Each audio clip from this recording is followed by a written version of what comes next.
Hey, it's Alex with Designs by Blue Star. Today I am going to walk you through this task tracker in Google Sheets. First thing you want to do is go to your task tab. You have a set of instructions here, but since I'm walking you through it, I'm not going to go through those. So go to your task tab, and then you're going to scroll all the way over to the right. Here's your status, priority, and type. Priority, type, and then your status is over there. You can leave them as they are, or you can update them. So let's change this to void.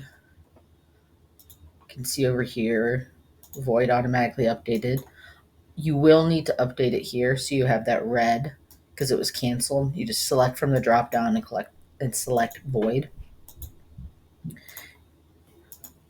Now we go in and we're going to enter in some tasks.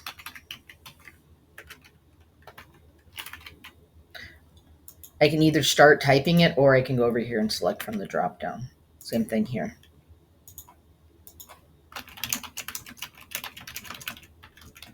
You can see the colors here and actually here are going to automatically update. If you want to change those colors, you always just go there and your colors. You can select whatever color you want.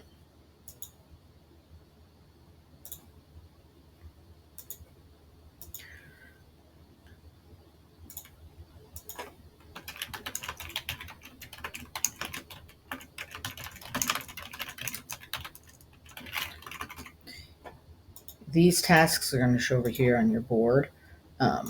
They're optional if you want to rename them, completely fine. If you want to say comment 1 or, assigned to, you can change it to whatever you want. You can change it to whatever you want it to be.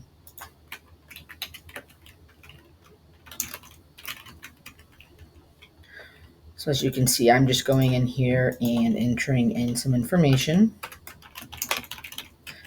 I'm going to finish this one, and then I'm going to copy and paste the rest because there's no point in watching me do this.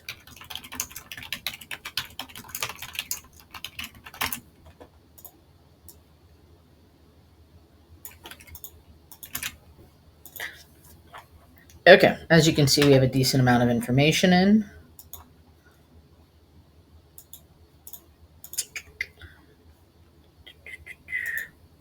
Void.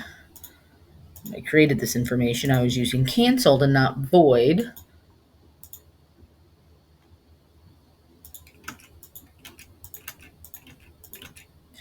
You can see here it's white, so I'm going to select void, and I'm going to make it that purple, same color that canceled was. Once I update that and select done, it's going to ask me if this is just saying, do you want it to apply just to that particular cell, or do I want it to apply to everything in that column? That's column C. I want it to be everything in that column. That's how you update your colors, or you can completely remove them that way if they drive you nuts. So you can see here, this automatically updated. And here is all of your tasks by status. Here is the calendar. I'm going to switch this to September. It's already 2024. You can see my tasks automatically popped up. If I were to switch this to October, they're there as well. Let's go back to September. All right, this shows you your tasks by status. You're not started, in progress, pending, void, and completed. This is your tasks by priority. And here's your tasks by type. You have a graph showing your tasks by priority. And then over here is your uncompleted tasks. This is any task that is not void or completed. So this is showing you really what you need to concentrate on for the month. And then this is your calendar. It shows you your due dates by month. All right, hope that helped this walkthrough. Reach out if you have any questions. Thank you. The link to this will be in the description.